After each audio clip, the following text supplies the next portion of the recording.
안녕하세요. 제가 이제 계속해서 동영상을 하나 더 만들려고 그러는데요. 이게 과연 올라갈지는 모르겠습니다.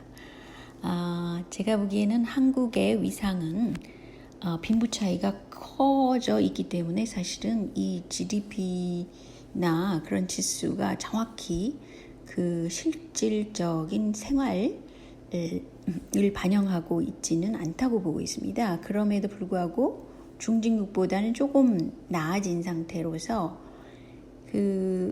외국에서 볼 때는 한국의 위상은 굉장히 하이브리드적인 독자성을 지녔다라고 저는 생각하고 있어요. 하이브리드라는 것은 뭐 동양 것, 서양 것이 막 얽혀 있고 선진국형과 후진국형이 또 얽혀 있고 자국 문화와 그 외국 문화가 얽혀 있고 이렇게 굉장히 뭔가가 얽혀 있다는 뜻이에요. 그래서 하이브리드적인 성격을 지녔는데 그 나름대로 또 독자성을 가지고 있습니다. 뭐 시민사회 성격이라든가 이런 것을 볼 때요. 그래서 한국은 틈새 전략이 굉장히 강한 그런 나라라는 거죠. 그러니까 이 계산을 해서 가령 지금 원자재가 어떻게 수급 관계 때문에 중국을 거쳐서 우리가 수출을 하는 그런 쪽도 되고, 앞으로는 또 중국의 그 생활 수준이 높아졌기 때문에 중국 시장 자체를 지금 공략하려고 그러잖아요. 어쨌든 한국은 위상이 틈새 전략이 가능한 그런 퀄리티를 가진 그런 수출 중심 국가인 것입니다. 그래서 여기서 아이디어를 다양하게 낼 수가 있는 거예요. 게다가 전 세계를 상대로 해서 한국은 대기업들이 종합상사 이런 쪽으로 대우 같은 경우도 그랬죠. 세계화, 세계를 향한 세계화죠. 이런 걸 했기 때문에 굉장히 진취적이에요, 사람들이. 그래서 앞으로 그 틈새 전략을 가지고 공략할 곳이 꽤 많다고 저는 생각해요. 단지 그 교육이 제대로 정착, 제대로 그 창의성을 발휘할 그런 교육이 안 되기 때문에 문제죠. 근데 이제 제가 얘기하고 싶은 것은 보수가 진정한 보수가 아니라 사이비 보수라고 많이들 그러잖아요. 왜냐하면 보통 진정한 보수라는 건 자국 중심으로 사고하는 겁니다. 일본의 우익 세력도 그렇죠. 또 트럼프도 보면 그렇죠. 항상 자국 중심이 되는 것이 보수의 특징이에요. 근데 한국은 왜 사이비라고 그러냐면요. 너무 지나치게 강대국의 의존적인 사고방식을 가지고 있다는 거예요. 물론 역사적인 흐름을 보면은 그게 서로 공략할 지점이 다르기 때문에 그럴 수도 있겠습니다. 그렇지만 현재 시점을 놓고 볼 때는 지나치게 강대국 위주의 사고방식을 할 필요가 없는 위상에 한국은 올라와 있어요. 그래서 과거의 노인 세대들은 무조건 뇌가 조금 쪼그라든다 그러죠. 그래서 단순한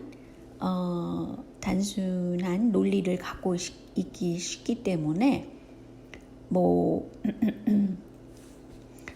미국을 중심으로 해야 된다는 것도 굉장히 단순하게 그거를 고수를 하고 싶어 하세요.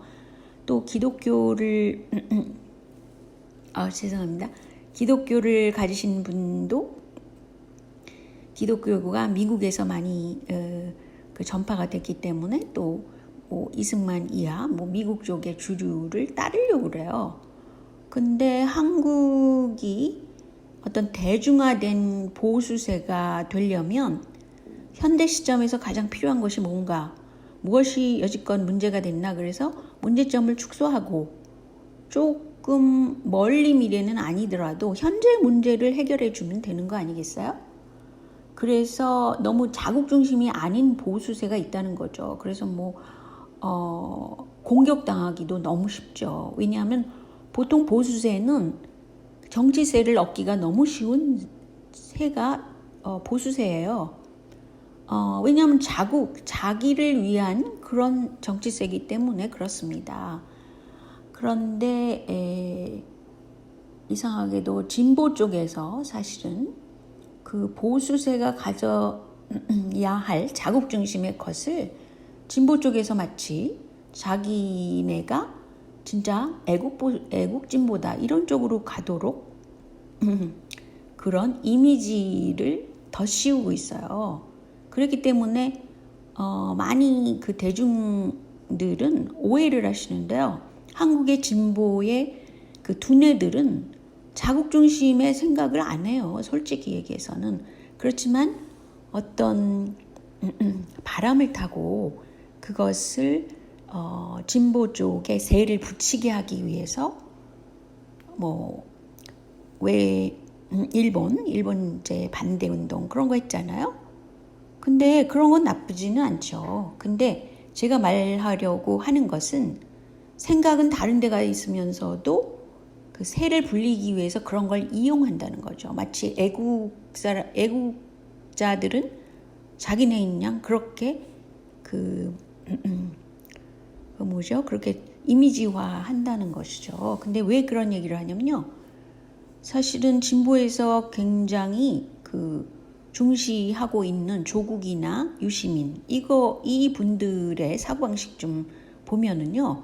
기가 찰 노릇이에요. 솔직히 유시민 씨 같은 경우에는 그 일제를 이용하지 말자, 일본에 여행 가지 말자 이런 운동이 활발하게 됐을 때 자기는 그거 반대했어요. 근데 많은 사람들이 또 이걸 모르시더라고요. 그리고 조국 하시는데요. 조국이 갖고 있는 사고방식은 뭐냐면요. 그 세계화 진보가 추진하는 정책들을 밀고 나온 거예요. 그래서 한국의 문제점이 분명히 자살률이라든지 출산율이 낮다든지 행복지수가 낮다든지 노동 안전이 보장이 안 된다든지 여러 가지 문제가 있잖아요. 그럼에도 불구하고 하나도 빈부 차이라든가 이런 걸 해결하지 않고 오히려 부동산 가격을 올린다든지 실업자를 더 만든다든지 이런 어처구니 없는 경제정책을 쓴 게 사실은 그 코로나 사태 이전에 그 진보 정부인 문재인 정부가 안고 있는 문제점들이었잖아요. 근데 이제 제가 여기다가 추가하고 싶은 것은 조국이라는 사람을 그렇게 문재인 정부가 띄워주려고 그랬는데 이것은 세계화 진보기 때문에 그래요. 다문화 정책, 페미니즘, 성소수자 인권 문제, 성인지도 교육 문제 이런 것들을 추진한 게 조국의 정책들입니다. 근데 이것은 진짜 보면은요. 한국적인 그런 사고방식은 아니잖아요. 일단 외부에서 들어온 개념을 끌어다가 특히 소로스가 돈까지 냈다고 그러죠. 그런 정책들을 한국에 정착시키려고 한 것이 조국이라는 거죠. 또 미국 민주당의 영향을 받은 한국민주당이고요. 그래서 그냥 진보가 아닙니다. 그리고 애국진보가 혼동하고 있는 게 있어요. 이거는 문재인 정부 하에서 조국 유시민이 추진한 것은 세계화 진보입니다. 여기서 이런 분들이 일루미나티다 이런 거에 영향을 받았다 이거를 제가 말하기 이전에 구체적인 정책들을 보면 그렇게 드러나 있습니다. 그리고 모든 것을 인권 문제로 끌고 가고 있잖아요. 그런데 이 문제까지도 좋아요. 근데 정책을 그렇게 가질 수도 있죠. 근데 그 수법이 너무 사악하다는 데 있어요. 아주 촘촘하게 사악합니다. 리얼미터, 털보, 방송 이런 조직들로 하여금 굉장히 진실을 왜곡하는 그런 쪽으로 가고 있어요. 세월호를 6년 동안 떠들었지만 진실을 밝히진 못했다든지 그러면서 계속 왜 기념은 합니까?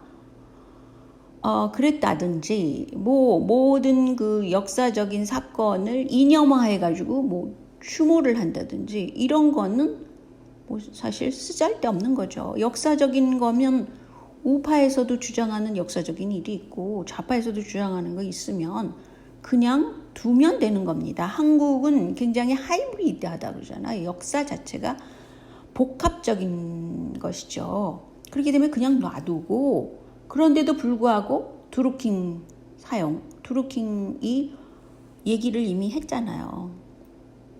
그리고 매크로 사용한다든지 해외에서 댓글 부대 있다든지 이거는 삼성이 하던 짓인 것 같은데요. 그 영향을 많이 받았겠죠. 삼성 참여정부로 유명한 그 조류가 그냥 흘러오고 있으니까요. 그리고 부정 투개표 문제도 그렇지만 제가 가장 중시하는 것은 자기 그 정파가 아닌 다른 정파인 경우에는 그 조직을 파괴해요.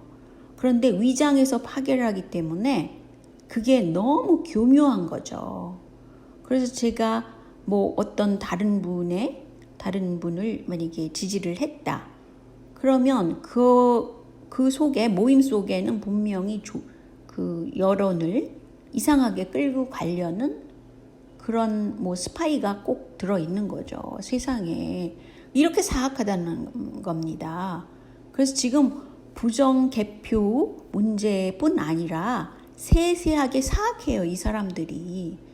근데 어떻게 이렇게 수법을 사악하게 하면서 자신들은 아주 공정하다 또는 평등을 위한다 이런 쓸데없는 쓰잘데없는 그런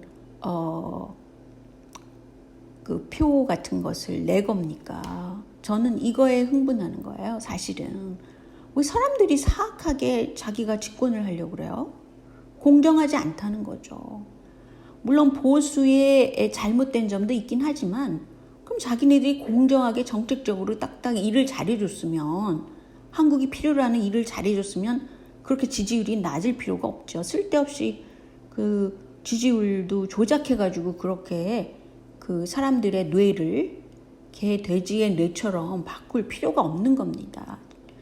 정정당당하지 못하다는 거예요. 한국의 진보가. 왜냐하면 세계화 세력이기 때문에, 세계 통제화 세력이기 때문에 그렇죠. 근데 한국은 이미 정치가나 국회의원들을 보세요. 얼마나 재산이 많은 국회의원들입니까? 뭐 평균 재산이 뭐 20억, 30억 막 이렇잖아요. 이것은 여야 상관없이 그렇답니다. 그리고 국회의원 대우가 너무 좋아요. 그래서 직위 쟁탈전이 벌어지는 겁니다. 어떻게 하면 그 계파 밑에 들어가지고 자기가 거기에 들어갈 수 있는지, 뭐 여야 상관없이 그거에 골몰하고 있는 거예요. 이게 얼마나 비참한 겁니까? 한국 사회를 위해서 이게 과연 옳다고 생각하세요? 그리고 자산 규모가 많은데도 자기가 국회의원이 되고 싶다. 이런 사람은 국회의원직 그 권위를 쟁취를 하고 싶어 하는 겁니다. 한국 사회는 권위주의 사회예요, 문화가. 그렇기 때문에 돈도 좋지만 자기가 권위도 하나 갖고 싶어. 그리고 뭐 애인도 갖고 싶어. 뭐 이런 식의 사고방식을 한다는 거죠. 그러니까 이것은 여야 상관없이 좀 더 그래서 제가 진짜 참 보수의 모습을 정책적으로 갖는 그런 보수가 정착돼야 된다고 한국 사회에 그래야 된다고 생각합니다. 그래야만 한국의 문제점인 자살률, 출산율, 행복지수 올리기, 뭐 노동 문제 이런 게 해결된다고 봅니다. 저는 노조도 그 탑에 가면 일종의 뷰로크라시라고 해가지고 그 자기가 그 직위에 있는 사람으로서 행동을 해야만 그 직위를 보존할 수 있는, 그래서 뭐 하나의 직장 개념으로 가질 수 있는 이런 게 고착되어 있어요. 이건 대기업의 노조를 기업주가 그렇게 잘못 길들였기 때문에 그렇다고 생각합니다. 그래서 노조 활동이 이렇게 사회에 플러스되지 않을 때도 상당히 많이 나타나잖아요. 그래서 여러 가지 점에서 좀 더 현실적으로 진짜 참보수세, 대중적인 보수세, 누구나 사랑할 수 있는 보수세가 정책적으로 나오기를 진짜 희망합니다. 자, 여기까지요. 안녕히 계세요.